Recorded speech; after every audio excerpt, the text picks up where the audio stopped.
दोस्तों, त्रिस्तरीय पंचायत चुनाव को रद्द करने की बात क्यों करते हैं? क्या आप सबको जानना पसंद नहीं करेंगे? आज मैं आपके साथ मैं चर्चा करने वाला हूं कि त्रिस्तरीय पंचायत चुनाव आखिर रद्द करने की बात हमारे झारखंड के अंदर में क्यों हो रही है। पिछले कई दिनों में आप सब ने सुना होगा कि त्रिस्तरीय पंचायत चुनाव को रद्द करने की बात को लेकर के सदन से सड़क तक उतारने का काम किया है। हालांकि अभी तक इसके बारे में कोई भी राज्यपाल महामहिम या फिर कोई भी ऐसे प्रतिनिधि पंचायत चुनाव को रद्द करने की बात नहीं किया है शेड्यूल एरिया पे। आखिर शेड्यूल एरिया पे त्रिस्तरीय पंचायत चुनाव को रद्द करने की बात क्यों करते हैं? आप सब शुरू से अंत तक वीडियो देखिएगा, तब जाके आपको पता चलेगा कि आखिर झारखंड के अंदर में ये त्रिस्तरीय पंचायत चुनाव रद्द करने की बात क्यों होती है। झारखंड अलग को 21 साल हो गया है और यदि हम भारत आज़ाद की बात करें तो 75 साल हो गया है। और ये 75 साल में कहीं ना कहीं लोगों को हमारे शेड्यूल एरिया में कहीं ना कहीं लोगों को ठका हुआ महसूस करते हैं। और ये ठका हुआ इसलिए लगता है क्योंकि जिस तरह से त्रिस्तरीय पंचायत में चुनाव होती है, मुखिया को एक जनप्रतिनिधि के तौर पर चुना जाता है और ये जनप्रतिनिधि कहीं ना कहीं लोगों के साथ ठगने का काम करती है।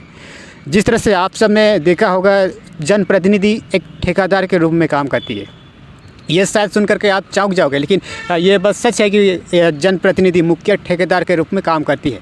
मैं दावे के साथ कह सकता हूँ उसका काम सिर्फ नाला खुदवाना, सड़क बनाना और चापाकल फिट करना, सोलर प्लांट लगाना और इंदिरा आवास अपॉइंटमेंट लेना, इतना ही कुछ काम होती है मुखिया के थ्रू से।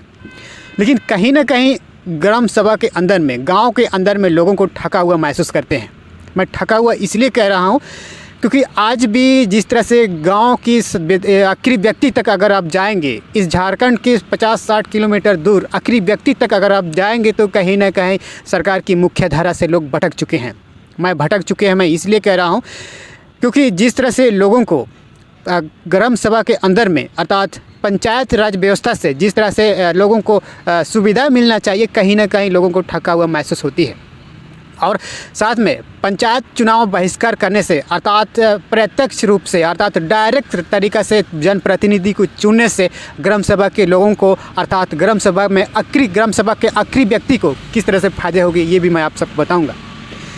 जिस तरह से ग्राम सभा के अंदर में एक बैठक बुलाई जाती है, अपने तरीक़ा से सप्ताह में, महीना में बैठक बुलाई जाती है और ये बैठक में मुख्य रूप से उस पर चर्चा होती है कि गांव के अंदर में गांव की लोगों को मुख्य धारा से किस तरीक़े से जुड़ाना जाना चाहिए, कौन कौन इस गांव के अंदर में गरीब हैं, कौन कौन किसे प्राथमिकता देना चाहिए। ये सामूहिक रूप से एक बैठक बुला करके एक सामूहिक निर्णय लेकर के हम नाला खुदवाएंगे तो कहाँ खुदवाएंगे, जल मीनार कहाँ बनाई जाएगी, चापाकल कहाँ बनाई जाएगी, सड़क कहाँ बनाई जाएगी, किसको इंदिरा आवास दिलाना है, ये सारी तमाम बातें ग्राम सभा के अंदर में, ग्राम सभा की बैठक में प्रस्ताव रखी जाती है उस बुलाई बैठक में। और जिस तरह से पंचायत चुनाव होने से, मुखिया जनप्रतिनिधि चुनाव से ऐसा नहीं होता है। आप सब ये जान करके चौंक जाओगे कि जब चुनाव मुद्दे को लेकर के पंचायत चुनाव होती है तो जनप्रतिनिधि की चुनाव होती है। ऐसा कहीं भी गांव में ऐसा कई गांव पाए जाते हैं, कई ऐसे धरातल की अगर हम बात करें तो ऐसा भी होता है, ऐसा भी केसेस देखने को मिलता है कि जहां सड़क का योजना का स्कीम आया और मान लिया गांव वालों को तो पता ही नहीं है, कोई सोलर प्लांट लगाने का स्कीम आया, गांव वाला को पता ही नहीं है, तालाब लगाने का स्कीम आया, गांव वाला को पता ही नहीं है। हालांकि कागज़ और कलमों में तो चल रही गई और सारा फंड रिलीज करके वो भी खा के ख़त्म हो गई।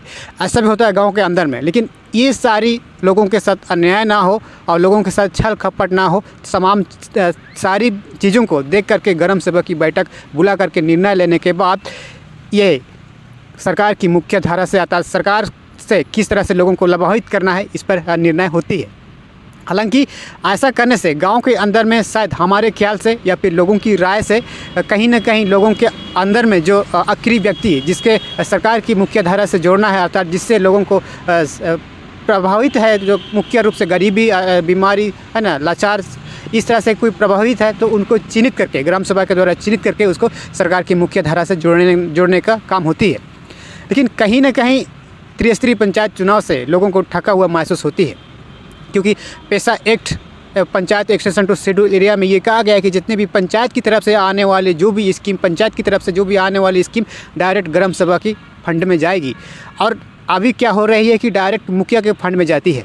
और मुखिया कहीं कहीं लोगों को बताएगा भी नहीं, अपने चुपचाप से रोड की स्कीम को पास करवा के एकदम गफा-गफ निगाह लेता है और गांव के लोगों को तो पता नहीं तक रहता है। ऐसे स्थिति में कहीं ना कहीं ग्राम सभा में रहने वाले लोग गांव के आखिरी व्यक्ति लोगों के बीच में कहीं ना कहीं ठका हुआ महसूस करते हैं और इसीलिए झारखंड के अंदर में त्रिस्तरीय पंचायत चुनाव रद्द होने की बात कहीं ना कहीं ये हमेशा चलती आ रही है और उठती आ रही है।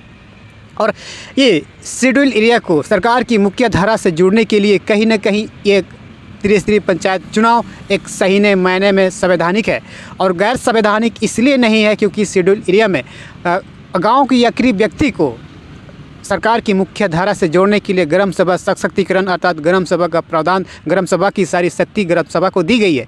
ग्राम सभा में बैठक बुला करके सामूहिक रूप से बैठक बुला करके डायरेक्ट जिसे लोगों को अपनी आवश्यकता अनुसार जिसे चिन्हित करके सरकार की मुख्य योजनाओं से जोड़ने की ज़रूरत है और जुड़ी जा रही है कहीं कहीं।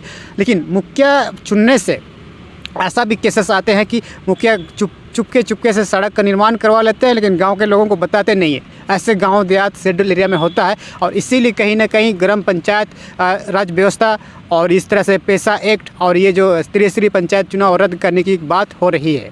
तो ये छोटी सी जानकारी शायद आपको समझ में आ गया होगा। अगर आपने हमारे चैनल को सब्सक्राइब नहीं किए हैं तो सब्सक्राइब कीजिएगा। ऐसा ही तमाम छोटी बड़ी चीज़ों से मैं आप सबको अवगत कराऊंगा। देखते रहिए उभरता झारखंड।